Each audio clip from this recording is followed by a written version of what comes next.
नमस्कार। प्रादेशिक समाचार के साथ मैं पूनम केरकेट्टा। पहले मुख्य समाचार। मुख्यमंत्री हेमंत सोरेन ने विधानसभा में विश्वास मत हासिल किया। विश्वास मत के पक्ष में 45 वोट पड़े, विपक्ष में 0। हेमंत सोरेन मंत्रिमंडल का आज दोपहर बाद होगा विस्तार, कुछ नए चेहरे हो सकते हैं शामिल। सर्वोच्च न्यायालय आज नीट यूजी परीक्षा से संबंधित कई याचिकाओं पर करेगा सुनवाई। और उत्तराखंड में आयोजित अंडर 17 सब जूनियर राष्ट्रीय कुश्ती प्रतियोगिता में झारखंड के पहलवानों ने जीता 4 पदक विजेता अंडर 17 विश्व कप कुश्ती चैंपियनशिप के ट्रायल में लेंगे भाग। और अब समाचार विस्तार से। झारखंड विधानसभा के विशेष सत्र में आज मुख्यमंत्री हेमंत सोरेन ने विपक्ष के वॉकआउट के बीच विश्वास मत हासिल कर लिया। विश्वास मत के पक्ष में 45 वोट पड़े, वेल में रहने के कारण विपक्ष के वोटों की गिनती नहीं की गई। हेमंत सोरेन को झारखंड मुक्ति मोर्चा के बर्खास्त विधायक लोबिन हेम्ब्रम और निलंबित विधायक चमरा लिंडा का भी समर्थन मिला। वहीं मनोनीत विधायक जेपी गॉलस्टीन ने भी सरकार का समर्थन किया। जमशेदपुर पूर्वी से निर्दलीय विधायक सरयू राय तटस्थ रहे, उन्होंने किसी के पक्ष में वोट नहीं किया। लोकसभा चुनाव के दौरान कांग्रेस का दामन थाम चुके भाजपा विधायक जयप्रकाश भाई पटेल सदन से अनुपस्थित रहे। हेमंत सोरेन के विश्वास मत हासिल करने के बाद विधानसभा अध्यक्ष रविंद्र नाथ महतो ने सदन की कार्यवाही अनिश्चित काल के लिए स्थगित कर दी। इस प्रकार यह सभा वर्तमान मंत्री परिषद में विश्वास प्रकट करती है का प्रस्ताव पारित हुआ। प्रस्ताव के पक्ष में 45 मत प्राप्त हुए और प्रस्ताव के विपक्ष में 0 मत प्राप्त हुए। इस प्रकार यह सभा वर्तमान मंत्री परिषद में पूर्ण विश्वास प्रकट करती है का प्रस्ताव पारित हुआ। माननीय सदस्यगण, सभा की कार्यवाही अनिश्चित काल तक के लिए स्थगित की जाती है।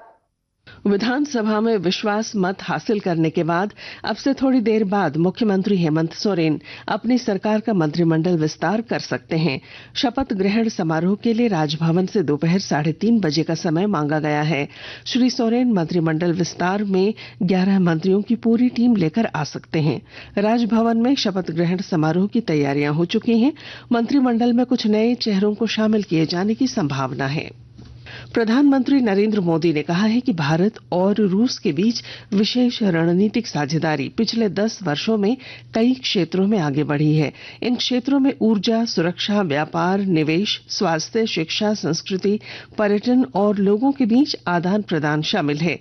आज से शुरू हो रही रूस और ऑस्ट्रिया की यात्रा के पहले प्रधानमंत्री ने एक वक्तव्य में कहा कि वे 22वें शिखर सम्मेलन में भाग लेने के लिए रूस की आधिकारिक यात्रा और ऑस्ट्रिया की पहली यात्रा पर जा रहे हैं। राज्य के दिव्यांग विद्यार्थी 31 अक्टूबर तक राष्ट्रीय छात्रवृत्ति के लिए आवेदन दे सकते हैं। नेशनल स्कॉलरशिप पाने का मौका 31 अक्टूबर तक है। इस संबंध में राज्य के महिला बाल विकास एवं सामाजिक सुरक्षा विभाग ने सूचना जारी की है। विभाग द्वारा बताया गया है कि दिव्यांगजन सशक्तिकरण विभाग भारत सरकार द्वारा वित्त वर्ष 2024-25 के लिए दिव्यांग विद्यार्थियों को नेशनल स्कॉलरशिप मिलनी है। इसके लिए एक स्कॉलरशिप का पोर्टल 30 जून से शुरू किया जा चुका है। पोर्टल पर कक्षा 9 और 10वीं के लिए प्री मैट्रिक, 11वीं से पीजी तक के और डिप्लोमा के लिए पोस्ट मैट्रिक तथा टॉप क्लास स्कॉलरशिप योजना के अंतर्गत अलग अलग तिथियों तक आवेदन दर्ज होंगे। प्री मैट्रिक के लिए 31 अगस्त, जबकि पोस्ट मैट्रिक और टॉप क्लास स्कॉलरशिप के लिए 31 अक्टूबर तक आवेदन किए जा सकते हैं। वेबसाइट www.scholarships.gov के जरिए वांछित डॉक्यूमेंट्स के साथ स्कॉलरशिप के लिए आवेदन किया जा सकता है। पश्चिमी सिंहभूम जिले में संचालित कॉमन सर्विस सेंटर और प्रज्ञा केंद्रों को और अधिक सक्षम बनाया जाएगा। और जानकारी के साथ हमारे संवाददाता। पश्चिमी सिंहभूम जिले में संचालित कॉमन सर्विस सेंटर्स व प्रज्ञा केंद्रों को और अधिक कार्यक्षम बनाया जाएगा। इसके लिए सीएससी व प्रज्ञा केंद्र संचालकों को विशेष प्रशिक्षण दिया जा रहा है। इन केंद्रों पर अधिकाधिक डिजिटल व ऑनलाइन सेवाएं उपलब्ध कराने का लक्ष्य रखा गया है, जिससे न सिर्फ सरकारी विभागों का बोझ कम होगा, बल्कि लोगों को हर सुविधाएं आसानी से अपने नजदीक ही उपलब्ध हो पाएंगी। चूंकि विभिन्न सरकारी योजनाएं एवं आम जरूरत की सेवाएं तेजी से डिजिटल व ऑनलाइन हो रही हैं, इसलिए इन केंद्रों पर सेवाओं का विस्तार होना भी आवश्यक हो गया है। दिलीप बनर्जी, आकाशवाणी समाचार, चाईबासा। आकाशवाणी के ताजा तरीन समाचारों के लिए आप हमारी वेबसाइट newsonair.gov.in पर लॉग ऑन कर सकते हैं। ताजा समाचार X handle @AIR news alerts और Facebook page All India Radio news पर भी उपलब्ध है। आप प्रादेशिक समाचार एकांश के एक्स हैंडल @AIR न्यूज _ और फेसबुक, इंस्टाग्राम पेज तथा YouTube channel AIR news Ranchi पर भी हमारे बुलेटिन सुन सकते हैं। प्रादेशिक समाचार आप आकाशवाणी रांची से सुन रहे हैं। सर्वोच्च न्यायालय आज नीट यूजी परीक्षा से संबंधित कई याचिकाओं पर सुनवाई करेगा। मुख्य न्यायाधीश DY चंद्रचूड़, न्यायमूर्ति JB पारदीवाला और न्यायमूर्ति मनोज मिश्रा की पीठ कुल 38 याचिकाओं पर सुनवाई करेगी। इनमें नीट 2024 परीक्षा में अनियमितताओं और कदाचार के आरोप तथा नए सिरे से परीक्षा आयोजित करने का निर्देश देने की मांग वाली याचिकाएं भी शामिल हैं।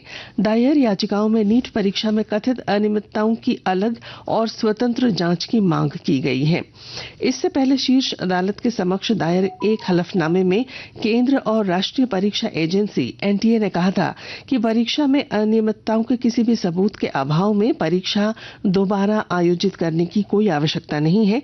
नई परीक्षा से लाखों वास्तविक उम्मीदवार प्रभावित होंगे। कोडरमा थाना क्षेत्र के कोडरमा घाटी 9वां माइल पर आज सुबह करीब 7:30 बजे दो वाहनों के बीच हुई टक्कर में चारपहिया पर सवार 2 व्यक्ति घायल हो गए। घायलों की पहचान बिहार के समस्तीपुर निवासी खुर्शीद आलम तथा शिवलाल कुमार के रूप में की गई है।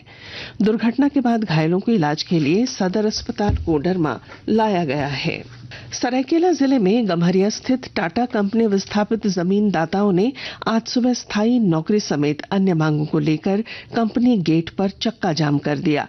इस कारण कंपनी में सभी बड़े भारी वाहनों का आवागमन पूरी तरह से ठप है। जमीन से विस्थापित हुए लोगों ने बताया कि कंपनी प्रबंधन द्वारा 32 विस्थापित कामगारों को जबरन हटा दिया गया है।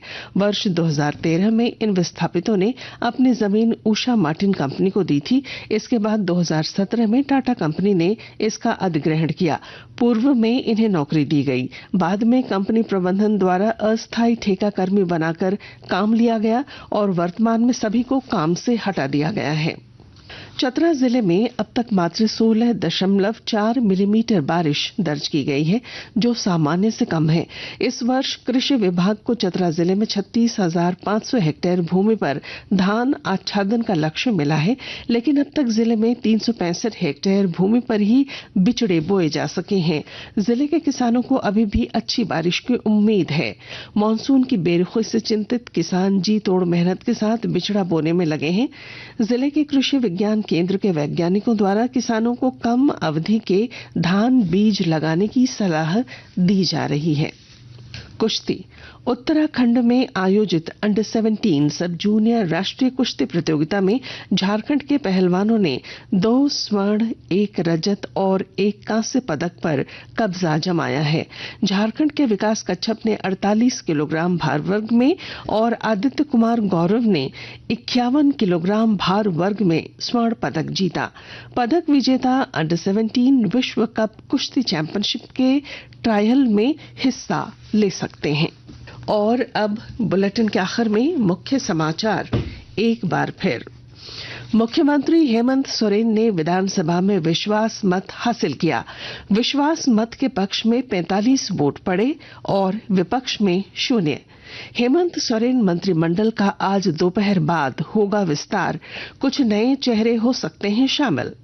सर्वोच्च न्यायालय आज नीट यूजी परीक्षा से संबंधित कई याचिकाओं पर करेगा सुनवाई। और उत्तराखंड में आयोजित अंडर 17 सब जूनियर राष्ट्रीय कुश्ती प्रतियोगिता में झारखंड के पहलवानों ने जीता 4 पदक। पदक विजेता अंडर 17 विश्व कप कुश्ती चैंपियनशिप के ट्रायल में ले सकेंगे हिस्सा। और इसके साथ ही आकाशवाणी रांची से प्रादेशिक समाचार का ये बुलेटिन समाप्त हुआ। नमस्कार।